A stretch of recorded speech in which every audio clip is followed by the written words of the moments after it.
Hola, ¿qué tal? Aquí estamos nuevamente para compartir la lección número 13, la última lección de este trimestre. Esperamos que hasta este momento hayamos sido bendecidos cada uno de nosotros y que esta lección nos ayude a confiar cada día más en nuestro Dios. Sabemos que Él está en el control de todo y ahora al leer y al estudiar esta lección pudimos darnos cuenta dónde estamos, en qué parte de la historia estamos, sabemos a dónde vamos y eso es maravilloso. Vamos a orar. Señor, gracias por su amor, gracias por su misericordia, gracias porque usted es bueno y nos ha cuidado y nos ha bendecido, Señor, que al estudiar nuestra lección usted nos pueda dirigir y pueda guiar nuestras palabras y nos dé sabiduría y entendimiento para conocer la verdad, Señor. Gracias. Le invitamos que se quede con nosotros en el nombre de Jesús. Amén. Ah, Nuestro versículo para memorizar esta semana se encuentra en Apocalipsis 18:1. Después de eso vi a otro ángel descender del cielo con gran poder y la tierra fue iluminada con su gloria. Por eso que el título de la lección es Encendidos con la gloria de Dios. Maravilloso, ¿verdad? Cuando tú llegas a conocer a Dios, es otra cosa. Exactamente otra cosa. Porque tú sabes quién es tu Dios, cómo vas a servir a tu Dios. Y esa marca la gran diferencia entre conocer a Dios, amar a Dios y servir a Dios. Y no solamente decir que has llegado a la iglesia, pero estás vacío porque no has conocido a Dios. Tarde o temprano los acontecimientos finales se producirán exactamente cuando exactamente como no lo sabemos, pero se nos ha revelado lo suficiente. Habrá un tiempo de legislación que imponga la observancia del domingo en contraposición de la observancia del cuarto mandamiento. El Apocalipsis nos ha revelado lo que sucederá cuando, en vez de adorar a aquel que hizo el cielo, la tierra, el mar y las fuentes de las aguas en Apocalipsis 14:7, la gente pueda hacer lo contrario de lo que dice en Apocalipsis 13:8. Adorarán a la bestia y a su imagen. En otras palabras, el nombre de todos aquellos que han elegido seguir al Señor Jesucristo y obedecer sus mandamientos permanece en el libro de la vida. ¿Sabes que es maravilloso de que tu nombre esté escrito en el libro de la iglesia? Probablemente que en el libro de la conferencia, pero ese no es... no debería de dar importancia, sino que tu nombre esté escrito en el libro de la vida. Eso es más importante. A veces, cuando te dicen que te van a borrar del libro de la iglesia, no te tienes que preocupar. Que no te borre Dios del libro de la vida y eso es suficiente. Lucha, esfuérzate. Ah, ¿Cómo es que nosotros podemos prepararnos para el tiempo del fin, verdad? A veces nosotros decimos que cuando ya el momento se acerque, cuando ya Jesús esté pronto a volver, entonces yo voy a tomar mi decisión. Pero eso es imposible, no podríamos hacer eso porque nosotros no sabemos la hora de la venida del Señor y nosotros no sabemos la hora del cierre de la gracia. Lo que sí sabemos es que está cerca. ¿Cómo es que yo necesito prepararme? ¿Cómo es que yo voy a estar preparado? Ah, Uno de los episodios, te voy a contar esta historia, más significativos de la Primera Guerra Mundial fue el hundimiento del transatlántico RMS Lusitania de la nave británica de Cunard el viernes 7 de mayo de 1915, mientras Alemania libraba una batalla submarina contra el Reino Unido de la Gran Bretaña e Irlanda, la Marina Real Británica bloqueaba a Alemania. El Lusitania fue identificado y torpedeado por un submarino alemán. Se hundió en 18 minutos. El buque se hundió a 18 kilómetros de la costa de Irlanda, cerca de Kinsale, matando a 1.198 personas y dejando 763 sobrevivientes, ¿verdad? El hundimiento recibió una gran condena de la opinión pública mundial en contra de Alemania. Contribuyó al involucramiento en la Primera Guerra Mundial y se convirtió en el símbolo icónico de las campañas de reclutamiento militar como la razón para la que se libraría la guerra. Es una historia muy buena, pero quiero que conozcas la otra parte de la historia. Una historia relacionada con este desastre tiene relevancia para los cristianos que creen en la Biblia, especialmente para los adventistas del séptimo día que viven en los últimos días de la historia humana. Lord Lussett de Ben era el director de una prestigiosa firma de arte en los Estados Unidos. En 1915 planeó enviar a uno de sus expertos a Inglaterra para examinar una cerámica antigua. Reservó un pasaje en el Lusitania en esos días. Sin embargo, la embajada alemana emitió una advertencia de que el transatlántico podría ser torpedeado. De Ben quería cancelar el viaje. No puedo correr el riesgo de que te maten, le dijo al joven que iba a viajar. Y él dice, no te preocupes, respondió el hombre, soy un gran nadador. Cuando leí lo que estaba sucediendo en el Atlántico, comencé a entrenar pasando tiempo todos los días en una tina de agua helada. Al principio solo pude soportarlo unos minutos, pero esta mañana me quedé en la tina casi 2 horas.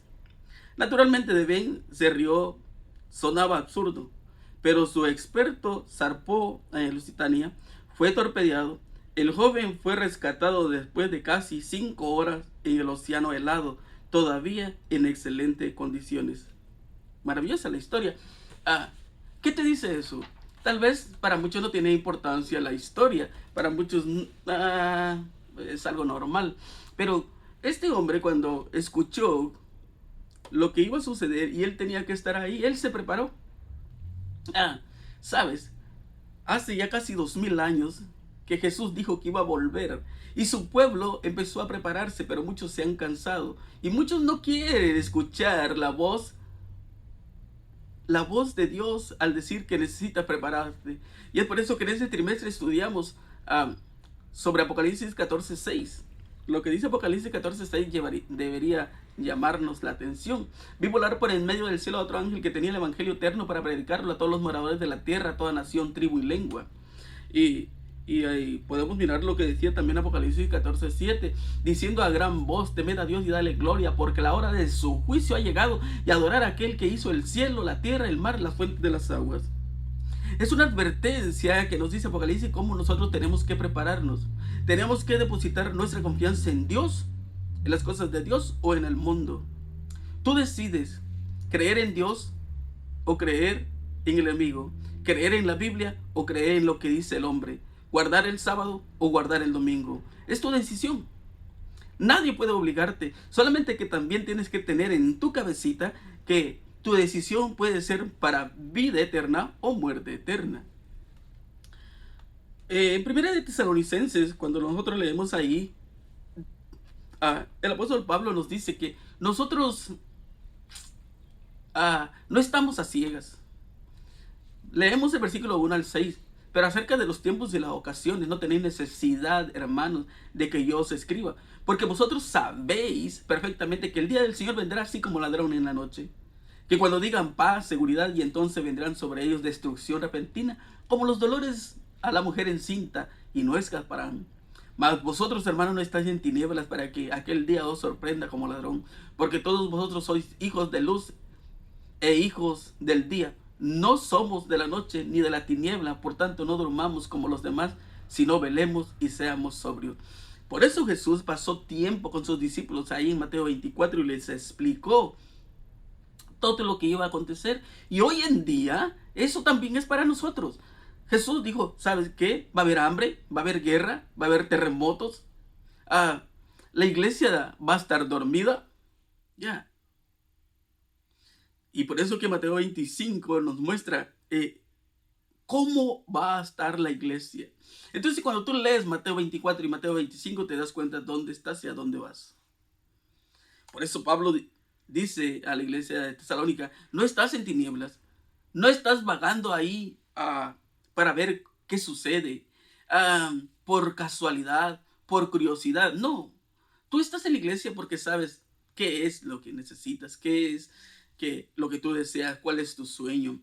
Por eso Mateo 24:42 dice, ¿verdad? Pues porque no sabes a qué hora va a venir tu Señor. Y en Mateo 26:40 vino luego a sus discípulos y los halló durmiendo y dijo a Pedro, así que no habéis podido velar conmigo una hora. Eso mismo nos pasa a nosotros.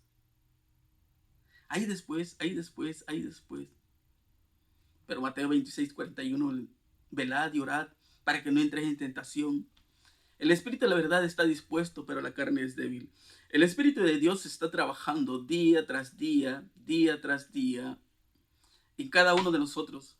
Pero somos nosotros los que tomamos la decisión. ¿Sabes? Que antes del diluvio, después de que Noé entró en el arca, Dios lo guardó ahí y dejó a los impíos afuera, pero la gente, ignorando que su condena estaba determinada, prosiguió por 7 días más en su descuido, en su vida amante de placeres, y se mofaron de las advertencias del juicio. Así el Señor, y así será la venida del Hijo del Hombre, la hora decisiva que fijará el destino de cada hombre, se retiró. El retiro final de la misericordia ofrecida a los culpables vendrá silenciosa, inadvertidamente, como ladrón en la noche. Tú y yo no sabemos a qué hora va a venir Jesús. Ya, yo me quedé pensando en la semana, ¿por qué 7 días? ¿Por qué todavía Dios esperó 7 días?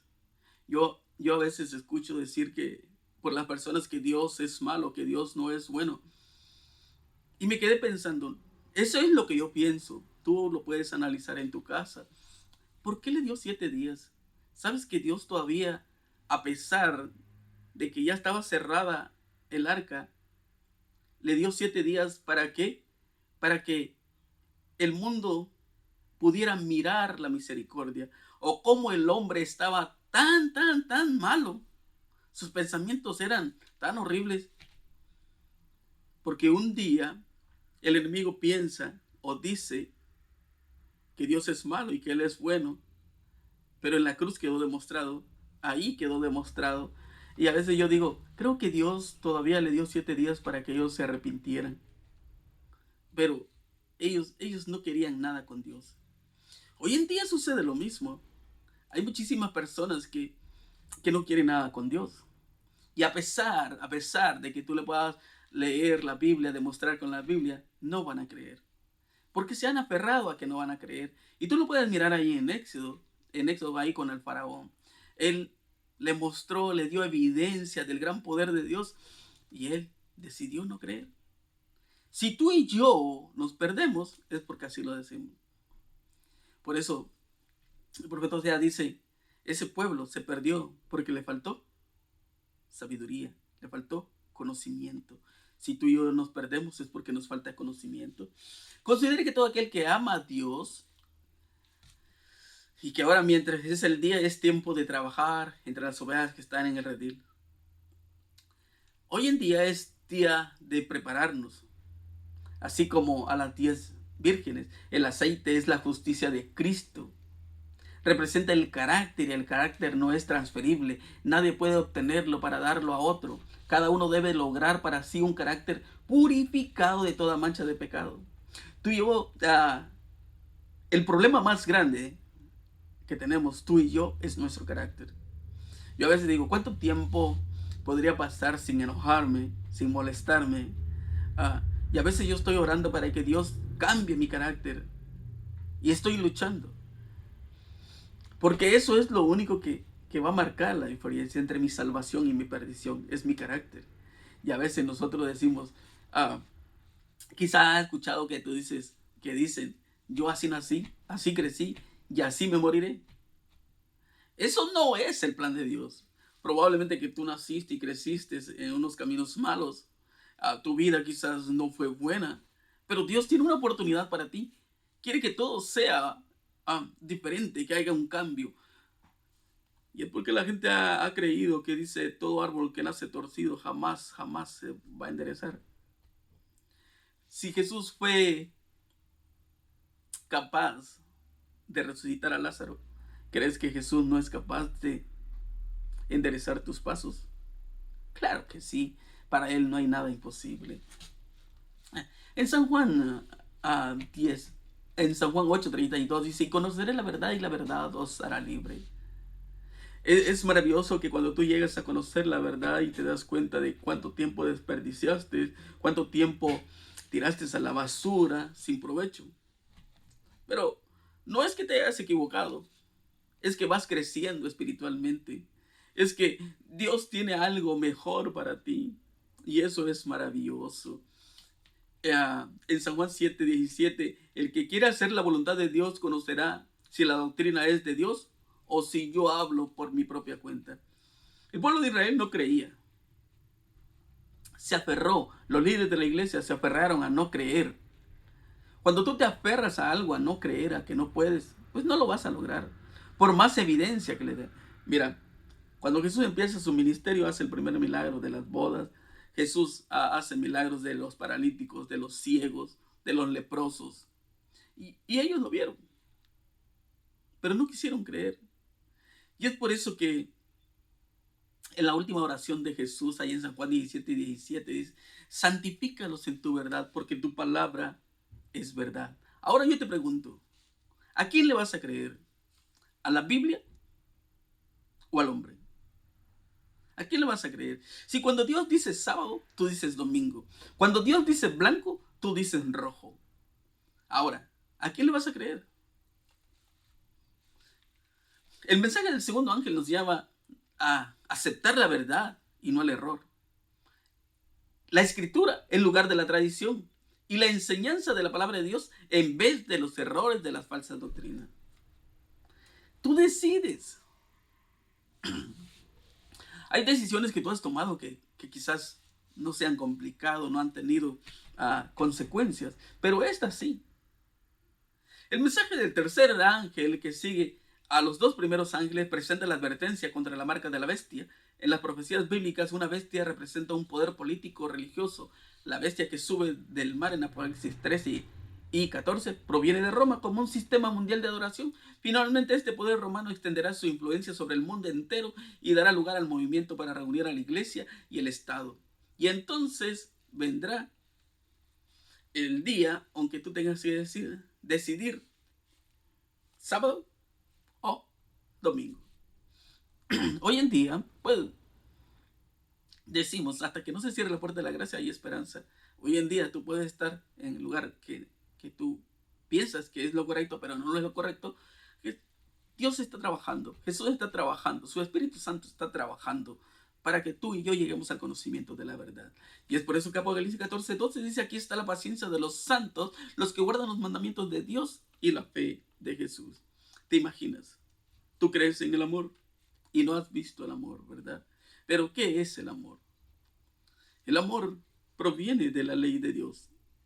Ahora, cuando yo llego a estudiar la ley de Dios, me muestra que tengo que amar a Dios y amar a mi prójimo. Pero como para muchos, eso ya fue olvidado, fue clavado en la cruz, se acabó los mandamientos. Entonces, naturalmente que se acabó el amor. Y si se acabó el amor, tú y yo estamos vacíos, no tenemos sentimientos. ¿Y qué sirve vivir como un objeto, como un árbol? No tendría sentido la vida. Y es por eso que Jesús vino a darle sentido a este mundo cuando vino a la tierra. Dios ha levantado un pueblo en un tiempo en la Biblia del fin que se apoye sobre los hombros y los grandes reformadores que han pasado. Con la Biblia, con su único credo, Cristo como su única fuente de salvación, el Espíritu Santo como su única fuente de fortaleza y el regreso de nuestro Señor como la consumación de todas las esperanzas. ¿Sabes? Cuando nosotros leemos esto nos damos cuenta de que tiene sentido la vida. Probablemente que tú tienes una Biblia en tu casa. Mucha gente tiene Biblia en casa, pero no la lee. Y en Apocalipsis 18:1 dice, después de esto vi volar a otro ángel descender del cielo con gran poder y la tierra fue alumbrada con su gloria. Antes de la venida de Jesús, este evangelio va a ser predicado a todo el mundo. El Espíritu Santo va a ser derramado. Y cuando el Espíritu Santo esté trabajando así de fervoroso, hoy no se nota, no se ve, pero va a llegar el momento en que sí. Y entonces es nuestra última oportunidad. Para mí, para ti y para cada uno de los que vivimos en este mundo. En Mateo 10:1, entonces llamando a sus 12 discípulos, les dio autoridad sobre los espíritus inmundos para que los echasen fuera y para sanar de toda enfermedad y a toda dolencia. Jesús, cuando le da la tarea a sus discípulos que vayan a predicar con autoridad, porque Jesús hablaba con autoridad. Nadie hablaba como Jesús. Y podemos mirar lo que dice ahí Mateo 28, 18 y 19. Y Jesús se acercó y le habló diciendo: toda potestad me es dada en el cielo y en la tierra. Por tanto, id y haced discípulos a todas las naciones, bautizándolos en el nombre del Padre, del Hijo y del Espíritu Santo. Jesús tiene potestad en la tierra, en el cielo, porque Él es el dueño de todo. Y te da la autoridad a sus discípulos, a sus hijos, a los que obedecen, para predicar ese maravilloso evangelio.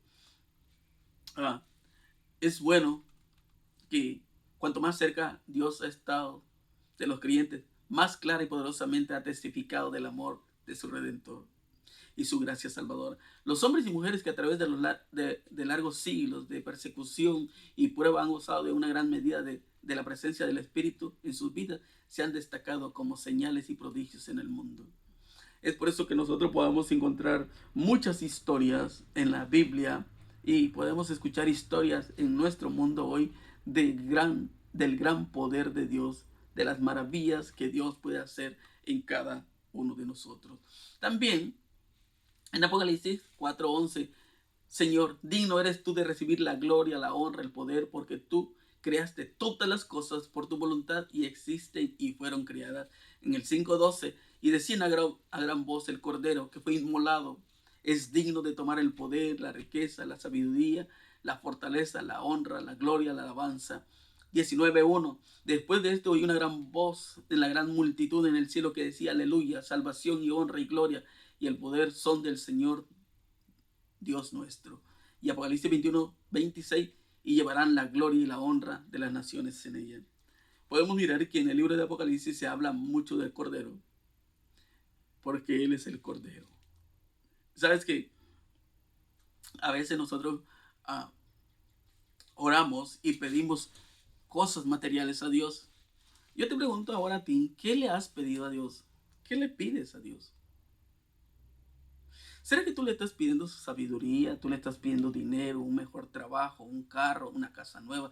¿Qué le estás pidiendo a Dios? Cuando nosotros miramos en Éxodo 33, 18 y 19, y entonces dijo: te ruego que me muestres tu gloria. Y le respondió: yo haré pasar todo mi bien delante de tu rostro y proclamaré el nombre de Jehová delante de ti. Y tendré misericordia del que tendré misericordia y seré clemente para con el que sea clemente. ¿Qué pidió Moisés? ¿Qué pasó? ¿Sabes qué? Moisés quería mirar la gloria de Dios. Y entonces, lo que Dios hace es extraordinario. ¿Sabes qué? Dios no solo le muestra su gloria, sino le muestra su carácter. El carácter de Dios. Y ese carácter de Dios se refleja en Moisés. Es por eso que cuando él baja de la montaña, la gente no le puede ver. Y es por eso que él cubre su rostro para hablar con las personas. Dios tiene cosas más grandes que darte. A veces nosotros no oramos. Y por eso que la gloria de Dios no se manifiesta en nuestra vida. Somos tan lentos para orar. Depositamos muy poquito tiempo a la oración. Y la oración es maravillosa, la oración tiene poder. Por eso Moisés pasó 40 días orando y ayunando. Es hora de que tú y yo podamos prepararnos, que podamos orar más tiempo, para que Dios pueda transformar nuestro carácter. Y entonces cuando Moisés reflejaba el carácter de Dios, fue otra persona. Y es por eso que a él lo insultaban, lo golpeaban y hacía como si nada. Es por eso que él estaba dispuesto a morir por cada una de esas personas. Es por eso que Jesús estuvo dispuesto a morir por ti y por mí. ¿Por qué? Por amor. ¿Sabes que eso es amor? Ah, no hay ninguna gloria en nosotros mismos por nuestras buenas obras, por nuestra justicia, ni por nuestra bondad. El mensaje de la justicia de Cristo resonará de un extremo de la tierra hasta el otro para preparar el camino del Señor, y la gloria de Dios es la que termina la obra del tercer ángel. Qué maravilloso, ¿no? Cuando tú lees en Éxodo 34, 6, 7, lo que te decía, pasando Jehová por delante de él, proclamó Jehová, Jehová fuerte, misericordioso, piadoso, tardo para la ira, grande en misericordia y verdad, que guarda misericordia a millares, que perdona la iniquidad, la rebelión, el pecado, y que de ningún modo tendrá por inocente al malvado, que visita la iniquidad de los padres sobre los hijos, sobre los hijos de los hijos, hasta la tercera y cuarta generación. Pero en Jonás, en Jonás 4:2, y oró a Jehová y dijo ahora, oh Jehová, ¿no es esto lo que yo decía estando aún en mi tierra? Por eso me apresuré a huir a Tarsis, porque sabía yo que tú eres Dios clemente y piadoso, tardo en enojarse y de gran misericordia, y que te arrepientes del mal. Y en Miqueas 7:18, ¿qué Dios como tú, que perdona la maldad y olvida el pecado del remanente de su heredad? No retuvo para siempre su enojo, porque se deleita en la misericordia.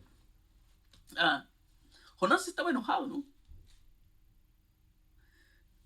Dios lo mandó a predicar a Nínive. Él no quería ir a Nínive, porque Nínive era una ciudad rebelde. Ah, ah, como dicen, ahí mataban gratis. Ahí hacían maldad, horribles, cosas horribles. Pero Dios lo mandó a predicar el evangelio. Cuando el rey de Nínive se entera de que la ciudad va a ser destruida, escucha ese mensaje, él se arrepiente. Nínive estaba condenada a ser destruida, pero se arrepintió. Hay cosas que tú no vas a entender. Hay cosas que yo no voy a entender. Porque yo me doy cuenta que esa ciudad estaba condenada a muerte. Más sin embargo, cuando se convierte, cuando se arrepiente, Dios marca la diferencia. Y es por eso que esos 7 días que Dios le dio al pueblo antediluviano era su misericordia. Pero ellos no quisieron mirar su misericordia. El pueblo de Israel había pecado y había caído tan bajo que fueron prisioneros como esclavos 70 años. Pero aún en la esclavitud, aún siendo rebeldes, Dios los seguía amando. Muchas personas dicen, ya no hay tiempo para mí, ya no hay oportunidad para mí. Tienes oportunidad porque tú tienes vida. Y si hay vida, hay esperanza. Pero a veces nosotros nos queremos aferrar a de que estamos perdidos y que no hay oportunidad, de que Dios es malo. Dios es bueno.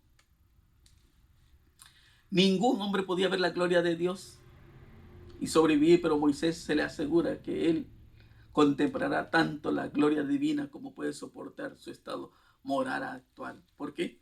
Pasó tiempo orando. En 2 de Pedro 1:7, resplandecería el rostro de Moisés como tanto brillo que la gente no lo pudiera mirar. La marca de Dios estaba sobre él, diciendo aparecer como uno de los resplandecientes ángeles del trono. Esa era la marca de Dios.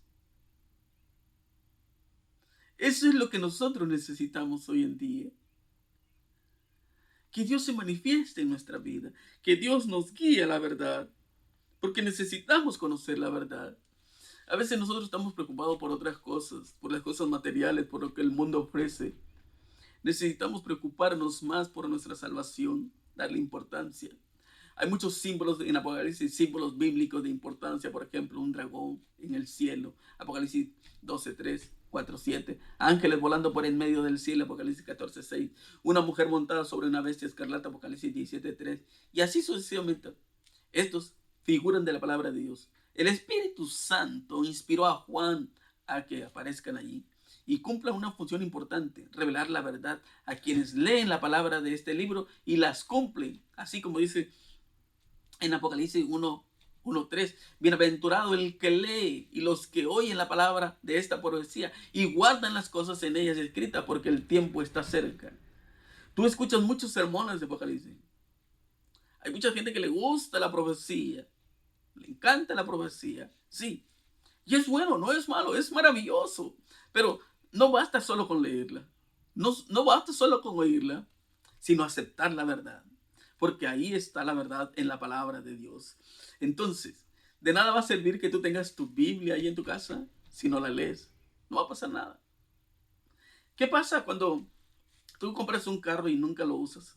Se va a descomponer porque necesita servicio, necesita uso. Entonces, es igual la Biblia, necesita leerse, leerse, leer, para que tú sepas a dónde te va a guiar, al igual que el carro.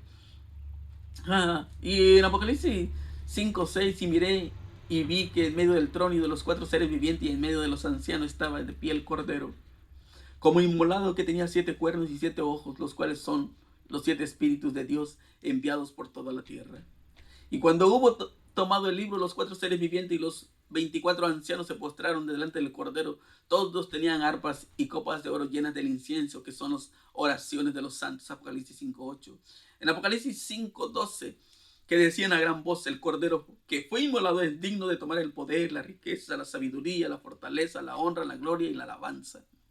En Apocalipsis 7:17, porque el Cordero que está en medio del trono los pastoreará y los guiará a fuentes de aguas de vida, y Dios enjugará toda lágrima de los ojos de ellos. Después miré, y aquí el Cordero que estaba en pie sobre el monte de Sión, y con él 144,000 que tenían el nombre de él en su Padre escrito en la frente. En Apocalipsis 5:3, y cantan un cántico nuevo del siervo de Dios, de Moisés, el siervo de Dios, y el cántico del Cordero, diciendo: grandes y maravillosas son tus obras, Señor Dios Todopoderoso. Justo y verdadero son tus caminos, Rey de reyes, Rey de santos. Apocalipsis 19:7, gocémonos y alegrémonos y démosle gloria, porque ha llegado a las bodas del Cordero y su esposa se ha preparado. Apocalipsis 21:22, y no vi en ella templo, porque el Señor Dios Todopoderoso es el templo de ella y el Cordero. Apocalipsis 21:23, la ciudad no tiene necesidad de sol ni de una luna que brille en ella, porque la gloria de Dios la ilumina y el Cordero es su lumbrera. Apocalipsis 22:1, después me mostró un río limpio de agua de vida, resplandeciente como cristal, que salía del trono de Dios y del Cordero. Apocalipsis 22:3, y no habrá más maldición, y el trono de Dios y del Cordero estará en ella, y sus siervos le servirán. ¿Te imaginas cuántas veces aparece en Apocalipsis la palabra Cordero?